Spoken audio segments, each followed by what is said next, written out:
Bab sujud sahwi. Lahu sababan tarku ma'murin bih wartikabu manhiyin anhu. Bab kita akan bahas terkait dengan sujud sahwi. Sujud dalam Islam disyariatkan hanya dalam 4 sujud saja, yaitu sujud salat, sujud syukur, sujud tilawah, dan sujud sahwi. Sujud sahwi itu adalah sujud yang jikalau kita melakukan kesalahan karena melakukan sesuatu yang dilarang ataupun meninggalkan sesuatu yang diperintahkan, dianjurkan, maka kita disunahkan untuk sujud sahwi.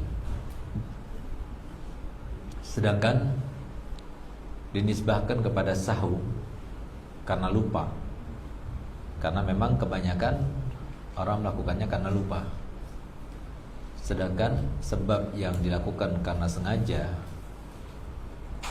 tapi disunahkan untuk sahwi itu hanya satu saja, yaitu kalau kita melakukan sesuatu yang kalau sengaja kita membatalkan sholat, kalau tidak membatalkan sholat, itu bukan termasuk itu. Tapi kita sengaja tidak sujud sahwi, tidak tasyahud awal, kita sengaja tidak kunut, ya, kita sengaja tidak melakukan adus sholat itu. Adus sholat itu kan hukumnya sunnah, tidak wajib. Sehingga kalau kita melakukannya dengan sengaja pun, nah itu kita tidak batal sholatnya gitu. Nah, tapi kebanyakan kita melakukan itu karena lupa nggak sujud sahwi, lupa nggak nambah rukun, lupa salam sebelum waktunya dan lain sebagainya gitu. Nah, sehingga kemudian disunahkan untuk sujud sahwi dan nisbahkan sujud itu kepada sahwu atau lupa gitu. Dan sifat lupa itu adalah sifat daripada manusia.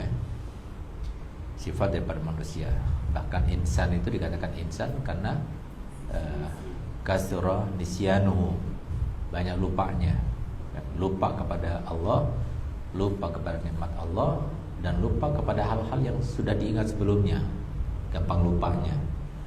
Nah, itu dikatakan insan itu seperti itu. Sehingga kalau kita itu melihat kealpaan seseorang atau kesalahan seseorang karena lupa, maka hendaknya kita maafkan, karena di dalam syariat itu tidak dimaafkan kecuali karena uzur yang dimaafkan itu dalam syariat itu kalau karena lupa, karena sengaja, karena dipaksa, atau karena ketiduran, atau karena hilang akal. Nah, itu termasuk yang dimaafkan. Badan gal itu sujud sahwi. Lahu sababan, dia mempunyai 2 sebab. Sebab yang pertama karena meninggalkan sesuatu yang dianjurkan, ya, yang diperintahkan. Jadi diperintahkan enggak harus wajib, tapi walaupun sesuatu yang sunnah seperti adus shalah itu, gitu. Adus shalah yang 7 itu. Wartikabu manhiyan anhu, atau melakukan sesuatu yang dilarang dalam sholat. Nah, kemudian perinciannya adalah dan sujud sahwi itu fungsinya adalah menutupi kesalahan yang sebelum sholat, menutupi kesalahan yang di tengah-tengah sholat, menutupi kesalahan yang setelah sholat, tapi dirinya sendiri tidak menutupi kesalahannya. Yajburu al-khalal alladhi yaqa'u qablahu walladhi yaqa'u fihi walladhi yaqa'u ba'dahu wa la yajburu nafsah. Ya, sujud sahwi itu menutupi kekurangan terjadi sebelum sujud, semua kekurangan. Jadi kalau ada kesalahan yang disunahkan kita untuk melaksanakan sujud sahwi, karenanya ada 3 kesalahan, ada 4 kesalahan, cukup dengan sujud sahwi saja, 1 cukup. Atau kita sujud sahwi, habis sujud sahwi ternyata kita melakukan kesalahan itu juga sudah cukup dengan sujud sahwi yang tadi itu. Atau ketika kita sujud sahwi kemudian kita melakukan kesalahan lagi, ya udah sujud sahwi itu sudah menutupinya. Nah, tapi sujud sahwi itu tidak menutupi kesalahannya sendiri. Apa maksudnya? Jadi kalau kita itu sholat tiba-tiba kita sujud sahwi tanpa ada sebabnya, tanpa ada sebab yang menuntut kita untuk melaksanakan kesunahan sujud sahwi. Setelah kita sujud sahwi, terus kita ingat, loh kenapa nggak sujud sahwi ya? Nah, gimana hukumnya? Sunnah sujud sahwi lagi. Itu artinya wala yajburu nafsah. Sujud sahwi itu tidak bisa menutupi kesalahannya sendiri gitu. Nah, itu fungsi daripada sujud sahwi. Jadi artinya sujud sahwi ini sunnah, tidak wajib, dan menjadi wajib hanya dalam satu gambaran saja, yaitu ketika kita sholat sebagai makmum dan imamnya sujud sahwi, maka makmum harus melaksanakan sujud sahwi karena ittiba. Ya, wajib karena ittiba. Tapi bagi imam sendiri dan bagi yang sholat sendirian itu nggak wajib, sunnah gitu ya.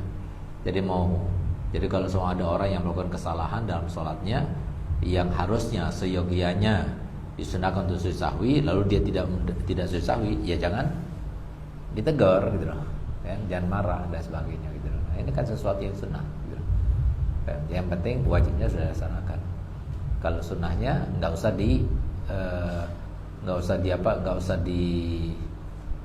usah dituntut dengan tuntutan yang seakan-akan kita ngotot gitu sama orang, nggak usah gitu. Mau sujud sahwi ya, nggak sujud sahwi juga nggak apa-apa karena sunnah gitu. Tapi lebih baik sujud sahwi. Kalau sama kita mau ingatkan imam untuk melaksanakan sujud sahwi nggak apa-apa, tapi jangan sampai kita memaksanya atau kita sudon kepada dia atau kita kemudian melakukan suatu sikap yang tidak baik setelah dia itu disuruh tidak sujud sahwi dan sebagainya. Jangan sudon dan sebagainya, jangan gitu. Karena sujud sahwi itu punya sunnah gitu ya. Jadi bedakan antara sunnah dan wajib. Dan walaupun wajib itu sendiri, jadi jangan sampai kita itu kemudian merubah sikap gara-gara orang itu gitu loh. Karena amar ma'ruf nahi mungkar itu sebatas kita amar saja dan nahi mungkar saja. Amar saja ya seperti nasihat. Kamu nggak boleh seperti itu dosa gitu loh. Jadi jangan sampai kita itu kemudian menasihati orang atau melarang seseorang kemudian kita bawa sampai ke bawah ke hati. Ya, sampai ke bawah ke nafsu. Nah, itu jangan. Jadi amar ma'ruf nahi mungkar itu sebatas kita menyampaikan, ya. Sedangkan dia mau ikut atau tidak ikut itu bukan urusan kita.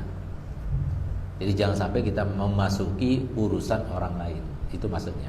Jadi urusan kita dengan dia hanya sebatas amar ma'ruf nahi mungkar. Amar ma'ruf nahi mungkar itu berupa nasihat dengan ucapan ataupun dengan isyarat, ya, ataupun dengan keadaan yang kita lakukan sudah yang bisa mengingatkan kepada dia bahwasanya dia dalam keadaan mungkar atau supaya dia ingat kembali kepada ma'ruf yang harus dijalankan. Itu saja. Selebihnya itu bukan tugas kita. Karena kita nggak bisa memaksakan. Yang namanya hidayah dan taufik itu nggak bisa dipaksakan. Itu adalah milik Allah Subhanahu Wa Taala. Di antara pesan-pesan daripada Aba Guru, jadi orang yang bahagia itu adalah orang yang tidak masuk dalam urusan orang lain. Nah, itu termasuk urusan orang lain itu. Jadi jangan kamu mendalam dalam urusan orang lainnya, jangan. Jadi cukup di luarnya saja. Urusan dalamnya itu bukan urusan kita, urusan dia sama Allah.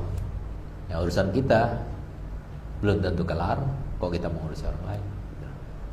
Jadi harus ada batasan, semua itu harus ada batasan. Kita berbuat baik silahkan, tapi harus ada batasannya karena kita punya keluarga, kita punya diri kita sendiri, ya, kita punya utang, kita punya ini sebagainya, harus ada batasannya. Jadi jangan semuanya itu over gitu. Harus ada batasannya. Begitu pula dalam batasan kita bersama sesama itu harus ada batasannya. Gal fa in taraka ruknan. Kemudian ingin mendetailkan, memperinci satu persatu. Fa in taraka ruknan, kalau dia itu meninggalkan satu rukun, karuku. Wastaghala bima ba'dahu, lalu dia itu telah menjalankan setelah rukun yang setelah ruku. Summa zakara, kemudian dia ingat bahwasanya dia telah meninggalkan ruku. Misalnya apa? Dia harusnya ruku, dia tidak ruku, tapi langsung sujud atau langsung i'tidal. Tapi kan nggak mungkin i'tidal, orang dia berdiri. Gimana tergambarkan dia itu berdiri kemudian i'tidal gitu. Ya, langsung sujud gitu. Nah, jadi dari saking khusyuknya dia sholat sampai sujud langsung nggak pakai rukuk gitu. Ninggalkan rukuk sama i'tidal berarti kan, rukuk i'tidal langsung dia sujud. Berarti ninggalkan dua rukun sekaligus. Tapi lupa. Kalau dia sengaja batal langsung sholatnya, nggak perlu sujud sahwi, nggak perlu. Batal sudah sholatnya kalau dia sengaja. Ini nggak sengaja dia sholat lupa sujud. Nah, begitu sujud sampai sujud kedua. Begitu sujud kedua baru ingat, oh iya, anak belum rukuk sama i'tidal gimana hukumnya? Kalau kita sholat sendirian, ya, atau sebagai imam, kita wajib kembali selama kita belum melakukan